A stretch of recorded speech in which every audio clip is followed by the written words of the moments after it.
साथियों, संत रामपाल महाराज पर फिर से आरोप लग रहे हैं। कौन से षड्यंत्र चले आ रहे थे पहले? जिस प्रकार ये मुहिम बना रहा है, इतना पैसा इसके पास कहाँ से आ रहा है? खुद उस खीर दूध से नहाता था और उसकी खीर बनवाता था, सारा उसमें अपना मैल मिल गया और वो खीर वहाँ लोग खाते थे। स्वामी जी, मेरा कड़वा सवाल है आपसे। बड़े बड़े जो मंदिर हैं हिंदुओं के, उसके अंदर जो है नारे लगवाए जाते हैं और ऐसे नारे लगाए जाते हैं, बोलो बोलो चोरजार शिरोमणि महाराज की जय हो, यानी कि श्री कृष्ण जी, और उनके नारे लगते हैं। तो न्यू बताओ, संत रामपाल को मौका मिलेगा कि नहीं मिलेगा कहने का? आप अकेले संत रामपाल को दोषी क्यों ठहरा रहे हो? हम संत रामपाल के इस पाखंड के विरुद्ध अंतिम लड़ाई लड़ेंगे और निर्णायक लड़ाई लड़ेंगे। यदि आपको और संत रामपाल को आमने सामने किया जाए तो क्या आप उनके सवालों के जवाब देने के लिए तैयार हैं पूरी तरह से? संसार क्रांति देखने वाले सारे दर्शकों ने देसी पत्रकार धर्मों की राम राम। और एक बार फिर हमारे साथ मौजूद हैं स्वामी सच्चिदानंद जी, जो कि संत रामपाल को खुली चुनौती देने लग रहे हैं। अर्नियों कहें हिम्मत हो तो श्यामिया।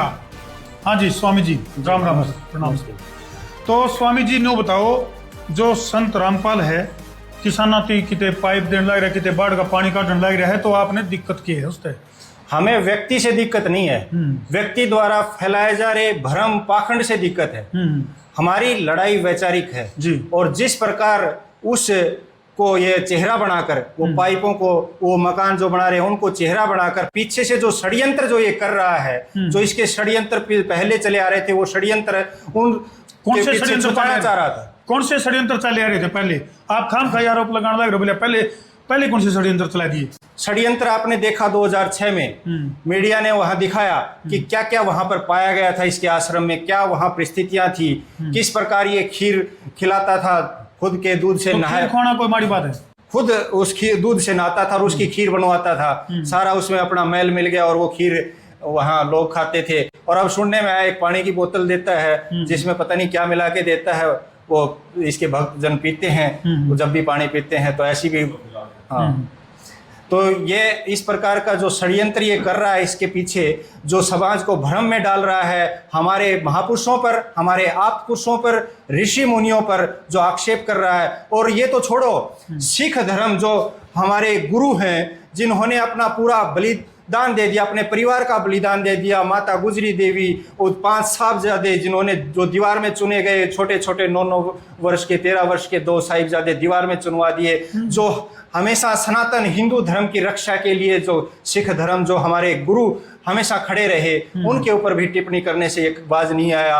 और कोई भी तो ऐसा, हमारे चाहे कोई भी संप्रदाय है, हिंदू सनातन धर्म से जुड़े हुए जितने भी मतपंथ संप्रदाय हैं, हर किसी पर टीका टिप्पणियां, अनर्गल टीका टिप्पणियां कर रहा है, किसी को नहीं बख्शा। और आर्य समाज हमेशा सनातन की रक्षा के लिए खड़ा है, अग्रिम पंक्ति में खड़ा। स्वामी जी, मेरा कड़वा सवाल है आपसे। आप ये बताओ, बड़े बड़े जो मंदिर हैं हिंदुओं के, उसके अंदर जो है नारे लगवाए जाते हैं और ऐसे नारे लगाए जाते हैं, बोलो बोलो चोरजार शिरोमणि महाराज। और आरोप लगा रही हैं आर्य समाज के बहुत बड़े पहुंचे हुए विद्वान सच्चिदानंद जी। सच्चिदानंद जी इस बात को लेकर के कह रही हैं कि ये धर्म विरोधी हैं। इससे पहले भी संत रामपाल महाराज के ऊपर आरोप लगते रही हैं।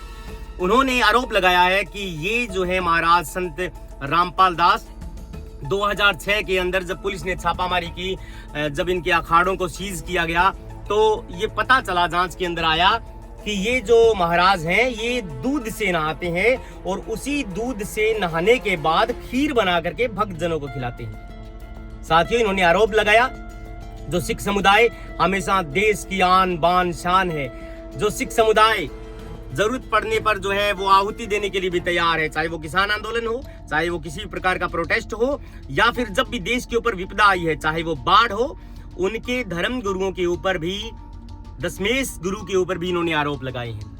साथियों, संत रामपाल दास जो हैं वो एक बहुत बड़े अपने आप में जो गुरु बनने की कोशिश कर रहे हैं, वो अपने आप को ईश्वर भी बताते हैं। उन्होंने कहा कि ये ढोंगी हैं और ये जो है वो आजकल एक पानी की बोतल देते हैं और उस पानी की बोतल में पता नहीं क्या मिला करके देते हैं, और ये जो है वो लगातार टिप्पणियां करते आ रहे हैं। संत रामपाल दास पर अभी रिसेंटली जो गैंगस्टर्स हैं उन्होंने धमकी भी दी है कि आप इस प्रकार से सनातन धर्म का, हिंदू धर्म का अपमान नहीं कर सकते, करना भी नहीं चाहिए। साथियों, अगर हिंदू हूं तो मेरे को मुसलमान, सिख, ईसाई, इन लोगों का, इनके धर्मों का जो है वो उल्लंघन या फिर कटाक्ष नहीं करना चाहिए। ये हमारी बनाई हुई चीजें हैं। हमें अच्छा लगता है जब कोई भी हिंदू धर्म के लोग कांवड़ यात्रा लेकर के आते हैं और उसके बाद में जब वो स्वागत करते हैं मुसलमान लोग, फूल बरसाते हैं, और मुसलमान लोग जब ईद मनाते हैं तो हिंदू भाई जो हैं वो उनकी सेवा करते हैं। ये ही तो अपने देश की परंपरा है, डाइवर्सिटी, यानी कि विभिन्नता में एकता। साथियों, अगर रामपाल दास हो सकता है कि धर्म के पाखंडों के ऊपर बोलें, ये अलग बात है, लेकिन किसी भी धर्म के ऊपर बोलना गैर कानूनी है, किसी की आस्था को ठेस पहुंचाना गैर कानूनी है। सिद्धू मूसेवाला के गाने में भी है कि सच बोलेगा तो मिलूगी 295, यानी कि 295 का मुकदमा, जो धारा बदल गई है, उसके तहत मुकदमा भी हो सकता है। मुकदमा चलो कोई नहीं, अलग बात है दोस्तों, लेकिन किसी भी धर्म का अपमान करना, चाहे वो धर्म सही हो चाहे वो धर्म गलत हो, हमारा काम नहीं बनता। अगर मैं मुसलमान हूं, मैं हिंदू के ऊपर कटाक्ष करूंगा, अगर मैं हिंदू हूं और मुसलमान के ऊपर कटाक्ष करूंगा, तो इसमें देश में जो है वो एक अराजकता फैलेगी आपके बयानों से। इसीलिए सोच समझकर बोलना चाहिए। मैं बिल्कुल पक्ष में नहीं हूँ रामपाल जी महाराज जिस प्रकार का जो है वो कमेंट करें, जिस प्रकार से उन्होंने श्री कृष्ण महाराज को भी जो है वो दोषी ठहराया है। उन्होंने बड़े बड़े जो मान्यताएं हैं हिंदू धर्म में देवी देवताओं की, उनका अपमान करने का काम किया है। गैंगस्टर से भी इनको धमकी मिल चुकी है, और अब इन्होंने इंटरव्यू के दौरान भी कहा है कि अपने दूध से नहाते हैं और उसी दूध की खीर जो है वो भक्त जनों को खिलाते हैं। संत रामपाल को बिल्कुल ऐसा नहीं करना चाहिए। और मेरे को देख करके तो इस बात का अचरज हुआ कि संत रामपाल दास जो हैं वो महिलाओं से अपने पैर दबवाते हैं, और वो ये मना भी नहीं करते कि आप रहने दीजिए। साथियों, क्या महिलाओं को, आप जिसको जानते नहीं हो, कोई भी भक्त है और वो आपके पैर दबाता है, पैर दबाती है महिलाएं, आपसे ज्यादा उम्र की, हैरान कर देने वाली तस्वीरें हैं। नहीं करना चाहिए उनको ऐसा। वो जब चलते हैं किसी बरामदे के अंदर तो उनके साथ साथ कूलर से एक ट्रॉली लगी होती है ताकि उनको हवा लगे, और वो कूलर साथ साथ चलते हैं। अब तो एसी की भी सुविधा उनको उपलब्ध करा दी है। वो बड़ी लिफ्ट में जो है वो अपने आप को ईश्वर कहते हैं और बड़ी लिफ्ट में सफर करते हैं। ये तस्वीरें आपको अचरज कर सकती हैं। अगर वो ईश्वर हैं तो उनको हवा, कूलर, पानी की क्या आवश्यकता है? चलो आवश्यकता है, लेकिन कम से कम महिलाओं को तो आप अपने चरण मत दबाने दीजिए।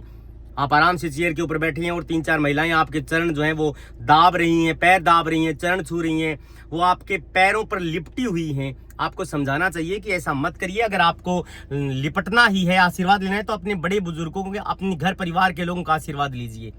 लेकिन जिस प्रकार से उनका ये रवैया है, वो समाज के अंदर, हो सकता है आपके भगत हों, आप मान्यता रखते हो रामपाल दास महाराज की, लेकिन उनके ये कृत्य बिल्कुल अक्षम्य है और संज्ञान लेना चाहिए। इसलिए आपने मुझे सुना। आपका बहुत बहुत धन्यवाद। Thank you.